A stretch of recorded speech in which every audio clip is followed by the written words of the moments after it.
अस्सलामुअलैकुम, कैसे हैं बच्चों। आज की कहानी है आज मेरा रोज़ा है। इखलाकी कहानियाँ, सबक आमूज़ कहानियों में वेलकम। अम्मी को रमज़ान की तैयारियां करते देखकर किरण ने कहा, मामा मैं भी कल रोज़ा रखूंगी। ठीक है, तुम रोज़ा ज़रूर रखना क्योंकि इस साल से तुम पर रोज़े फ़र्ज़ हो गए हैं। लेकिन पहले मैं तुम्हें रोज़े के बारे में समझाऊंगी कि रोज़ा क्या होता है। अम्मी नमाज के लिए इसको बुलाने इसके कमरे में गई तो वो सोने की तैयारी कर रही थी। अम्मी ने कहा, वज़ू करके नमाज के लिए आओ, जाओ नमाज पढ़ते हैं। इस पर किरण फ़ौरन बोली, अभी तो मैं बहुत थकी हुई हूँ, थोड़ा सा सो लूँ। अम्मी ने कहा, नमाज पढ़ना तो वैसे भी ज़रूरी है और फिर तुम तो रोज़े से हो, ये तो गलत बात है कि एक फ़र्ज़ पूरा करो तो दूसरा छोड़ दो। चलो जल्दी से नमाज के लिए आ जाओ। इस पर वो बुरा सा मुँह बनाकर बोली, अम्मी आप तो एक बात के पीछे ही पड़ जाती हैं। इस बात पर अम्मी को बहुत गुस्सा आया, लेकिन ज़ब्त कर गईं और किरण को जाए नमाज पर आने का कहा। किरण ने जैसे तैसे नमाज ख़त्म की और फिर जाकर अपने कमरे में लेट गई।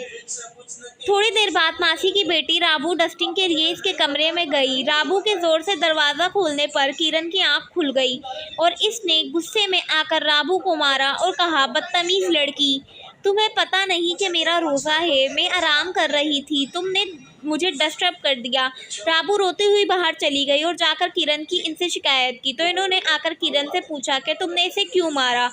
किरण साफ मुकर गई, कहने लगी, झूठ बोलती है, मैंने तो नहीं मारा।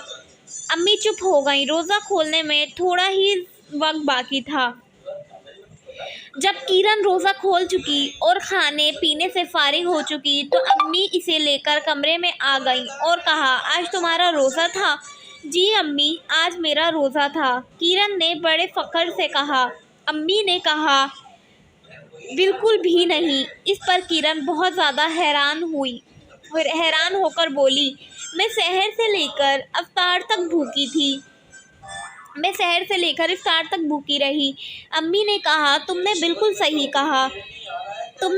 सही कहा कि तुम सिर्फ भूखी और प्यासी रही हो, तुमने रोज़ा नहीं रखा। रोज़ा भूखा प्यासा रहने का नाम नहीं बल्कि बुराइयों से बचने का भी नाम है। ज़ुबान का भी रोज़ा होता है कि झूठ नहीं बोलना, हाथ का भी रोज़ा होता है कि किसी पर हाथ नहीं उठाना, किसी कमज़ोर को नहीं मारना। अगर रोज़ा रखकर माँ बाप से बदतमीज़ी की जाए, बहन भाइयों के साथ झगड़ा किया जाए तो इस रोज़े का क्या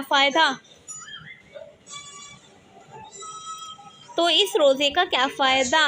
अल्लाह इसे रोज़े को पसंद नहीं करता।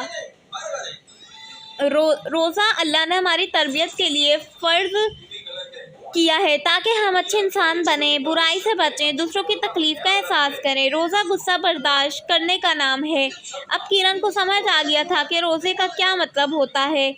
दूसरे दिन इसने रोज़ा रखने के बाद वक्त पर नमाज अदा की, काम काज में अम्मी का बहुत हाथ बटाया। राबू आई तो उससे सॉरी किया और आमना से भी लड़ाई नहीं की। जब रोज़ा खुला तो इफ्तार के बाद किरण को महसूस हुआ कि जितनी खुशी इसे आज हासिल हुई उससे पहले इसी खुशी नहीं मिली थी।